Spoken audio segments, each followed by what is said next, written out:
नमस्कार दोस्तों, मेरा नाम है पीयूष मिश्रा और मैं आप सबका स्वागत करता हूँ फेयर्स 211 पे।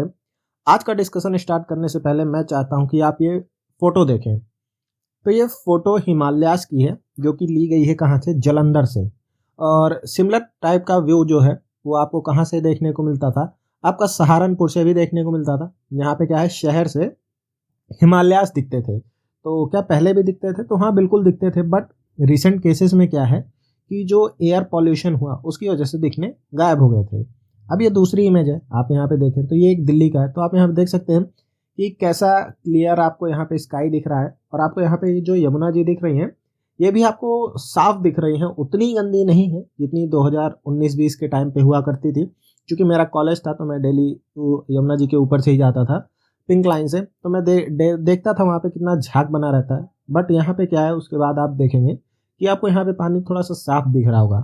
और ये सब कब की बात है? ये कोविड-19 की बात है, जब हमारे यहाँ पे क्या है, लॉकडाउन लगा हुआ था। तो आप देख रहे हैं कि एक शॉर्ट पीरियड में ही कितना ज़्यादा हील कर लिया था नेचर ने।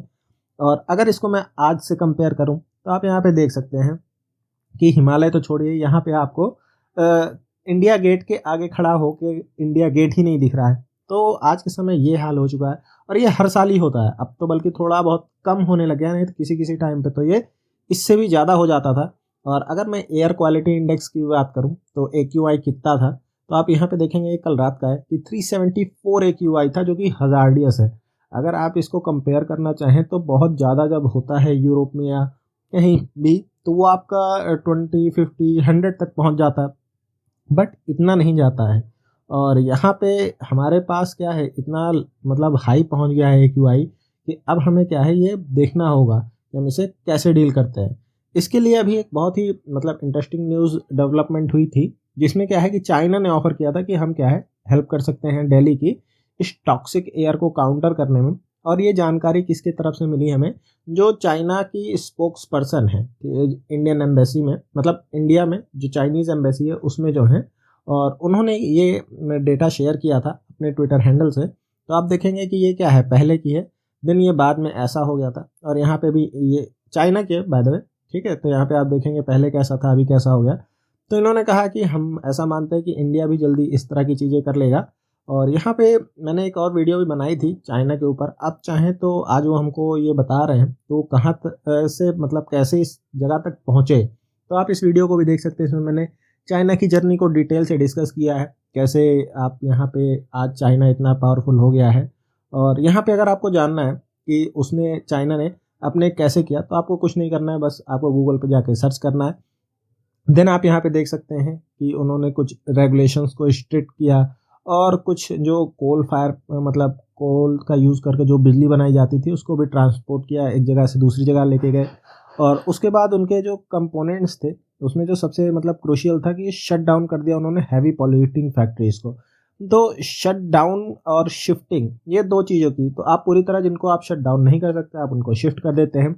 और दूसरा क्या है कि उन्होंने कार ऑनरशिप को लिमिट कर दी। तो आपने देखा होगा दिल्ली में कई सारे लोग ऐसे हैं जिनके पास दो दो तीन तीन कारें हैं, और हर किसी के पास मतलब अगर 5 मेंबर हैं तो 5 कारें हैं। और उसको क्या है, हमें भी बंद करना होगा और प्रमोट करना होगा इलेक्ट्रिक व्हीकल्स को। क्योंकि हमारे दिल्ली में एक बहुत बड़ा कंट्रीब्यूशन कहाँ से आता है, गाड़ियों से आता है। उसके बाद हम रीजनल और फिर नेशनल टारगेट्स की तरफ बढ़ सकते हैं। बिकॉज जब तक आप लोकल टारगेट्स फुलफिल नहीं करेंगे आप नेशनल टारगेट किस तरह से जाएंगे। और एक सबसे अच्छा चीज़ हम ये कर सकते हैं कि जो मियावाकी फॉरेस्ट मतलब होते हैं हम उनको ग्रो कर सकते हैं दिल्ली में, जो कि हमारी हेल्प करेंगे जो एयर पॉल्यूशन को कम करने में। तो ये आप यहाँ पे इस तरह से देख सकते हैं उन्होंने क्या किया। देन अगर हम लोग यहाँ पे आगे बात करें तो उन्होंने एक और चीज़ की थी कि इतने बड़े बड़े आप यहाँ पे ये जो देख रहे हैं ये एयर प्योरीफायर्स हैं। तो उन्होंने पूरे शहर में इस तरह के एयर प्योरीफायर्स लगाए। इसके कुछ निगेटिव साइड इफेक्ट्स भी हुए थे, बट हाँ इन्होंने हवा को साफ करने में एक बहुत ही इंपॉर्टेंट भूमिका निभाई थी। देन अगर हम लोग यहाँ पे बात करें तो चाइना ने तकरीबन $277 बिलियन, तो हम तो इतना नहीं कर पाएंगे, बट हम कुछ अलग से टारगेट्स ले सकते हैं जो कि हमारे मतलब फाइनेंशियल वाइबल हो हमारे लिए। तो उस तरह के टारगेट्स लेने के बाद हम क्या है, अपना डेवलपमेंट प्लान ला सकते हैं जिसमें हम एयर पॉल्यूशन को टैकल करने की कोशिश करेंगे। और इसमें हमको मिलना जहाँ से आप सीख सकें वहीं से सीख लें। क्योंकि कई सारे लोग यहाँ पे सोचते हैं कि चाइना हमारा एडवर्सरी है, तो एडवर्सरी है, बट आप जिससे भी सीख सकें। तो वहाँ से अगर चाइना से हम कुछ सीख सकते हैं तो मुझे इसमें कोई बुराई पर्सनली नहीं लगती है। देन अगर हम लोग यहाँ पे इंडिया की बात करें तो आप यहाँ पे ये दृष्टि IAS की ऑफिशियल वेबसाइट पे जा सकते हैं और वहाँ पे आपको दिखेगा कि वर्ल्ड एयर क्वालिटी रिपोर्ट जो कि आपकी एक स्विस कंपनी IQ एयर है वो रिलीज़ करती है, तो वहाँ पे इंडिया को 5th रैंक पे प्लेस किया गया था पिछले साल में। और आप ये देखेंगे कि ये जो 5th रैंक हमको मिली है ये हमने इम्प्रूवमेंट के बाद पाई है। इसके पहले तो हम 3rd रैंक पे आते थे। और उसके बाद अगर दिल्ली की बात करें तो दिल्ली क्या है, दुनिया की सबसे ज़्यादा पॉल्यूटेड जो कैपिटल है वो रही है। उसके बाद हमारे जो बाकी 10 में से आप देखेंगे तो 6 जो सिटीज़ हैं जो 20 में से 13 वो तो केवल हमारे यहाँ से आती हैं, इंडिया से। तो ये हमें एक चीज़ दिखाता है कि हमें बहुत ज़्यादा क्या है इम्प्रूवमेंट करने की आवश्यकता है। और हमारे यहाँ पे जो आप यहाँ पे देख सकते हैं जो स्टैंडर्ड्स होने चाहिए WHO के, उससे 10-10 गुना ज़्यादा हमारे यहाँ पे है। और नॉर्थ इंडिया में तो आप देखते ही हैं, जो भी दिल्ली NCR में रहते हैं उनने तो देखा ही है। और जो सबसे बड़ा कारण है तो व्हीकल एमिशन और इंडस्ट्रियल पॉल्यूशन, ये 2 चीज़ें बहुत ज़्यादा। अगर आप बायोमास की आप बोलेंगे कि जलाया जाता है तो पंजाब या जो भी एडजॉइनिंग एरियाज़ हैं तो वो सीजनल होता है, बट उसका आप काफ़ी ज़्यादा इम्पैक्ट इतना भी नहीं होता है। आपका जो सबसे ज़्यादा इम्पैक्ट होता है वो इंडस्ट्रियल और व्हीकलर इमिशन की वजह से होता है।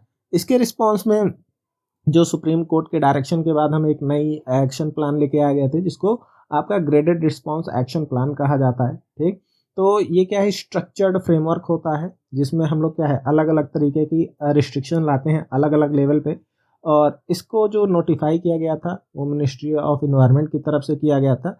और इसका जो इम्प्लीमेंटिंग एजेंसी है वो आपका कौन सा है, commission for air quality management. ठीक, और इसमें आपके 4 तरीके के स्टेज होते हैं, आप इसको पॉज करके पूरा पढ़ सकते हैं। तो पुअर होता है जब आपका AQI 200 से 300 के बीच में, तो हम लोग स्टेज 1 रखते हैं। सिमिलरली 400 तक स्टेज 2, 450 तक सीवियर या स्टेज 3 और 450 के आगे स्टेज 4। तो यहाँ पे अलग अलग तरीके के एक्शन जो लिए जाते हैं आप यहाँ पे देख सकते हैं। और पॉज करके आप इसे चाहें तो पढ़ भी सकते हैं। बाकी आप PMF IAS की वेबसाइट पे जाएंगे तो आपको वहाँ पे पूरा दिख जाएगा।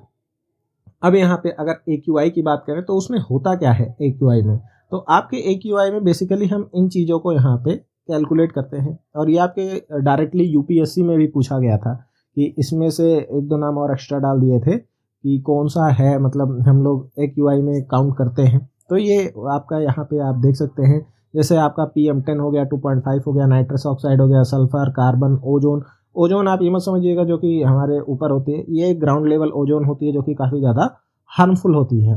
देन अगर हम लोग यहाँ पे commission for air quality management की बात करें तो ये एक आपकी एक स्टैट्यूटरी बॉडी है। ये आपको क्या है, एक एक्ट से बनाई गई थी जिसका नाम था national capital region and adjoining area act 2021, जो कि सुप्रीम कोर्ट के डायरेक्शन के बाद बनाई गई थी। और इसमें क्या है कि जो स्टेट गवर्नमेंट को जो आपका CAQM होता है वो डायरेक्शन दे सकता है एयर पॉल्यूशन के रिलेटेड में। अगर आपको लगता होगा कि भाई स्टेट की भी तो एक अपनी पॉल्यूशन कंट्रोल बोर्ड होता है, सिमिलरली कैपिटल का भी होता है, तो जो इसके डायरेक्शंस होंगे वो सुपरसीड कर जाएंगे आपके जो स्टेट या सेंट्रल पॉल्यूशन कंट्रोल बोर्ड है उसको।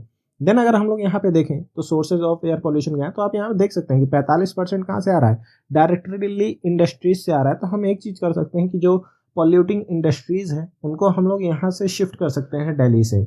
और यहाँ पे आप बेसिकली जो आपके नॉन पॉल्यूटिंग इंडस्ट्रीज होती हैं उनको आप यहाँ पे ज़्यादा जगह दे सकते हैं। देन हम लोग जो वेस्ट बर्निंग है, तो यहाँ पे काफ़ी सारे जगह देखे होंगे आपने कि कूड़े को जला दिया जाता है, तो वो भी एक काफ़ी ज़्यादा ह्यूज अमाउंट में कंट्रीब्यूट करता है दिल्ली की एयर पॉल्यूशन में। और तीसरा है जो आपका ट्रांसपोर्ट। तो ये आपके 3 हैं, अगर हम इनको थोड़ा सा टैकल कर ले तो हम काफ़ी सारी चीज़ों को अपना देख सकते हैं और इम्प्रूव कर सकते हैं। और यहाँ पे सब लोग को लगता है कि यार ये आपका जो एयर पॉल्यूशन है ये आपका आता है दिवाली की वजह से, तो ये शॉर्ट पीरियड होता है। ठीक, आपका ये जो एयर क्वालिटी होती है शॉर्ट पीरियड में होती है और ये 1-2 दिन में ही गायब हो जाता है। ठीक है, ये टेम्परेरी है। और उसके बाद अगर हम लोग यहाँ पे देखें तो EV को प्रमोट करने से हम लोग काफ़ी सारे जो पॉल्यूशन है उसको कम कर सकते हैं, बिकॉज दिल्ली में पॉल्यूशन का एक बहुत बड़ा कारण गाड़ियाँ भी हैं, तो हम EV को प्रमोट कर सकते हैं। तो इसी के साथ इस वीडियो को एंड करते हैं। आप सब्सक्राइब कर सकते हैं अफेयर्स 211 को, ताकि इस तरह की आप इन्फॉर्मेटिव वीडियोस देख सकें। और यहाँ पे जो मैं इन्फॉर्मेशन देता हूँ आप डायरेक्ट उसको एग्ज़ाम में भी यूज़ कर सकते हैं। तो इसी नोट के साथ इस वीडियो को एंड करते हैं। धन्यवाद।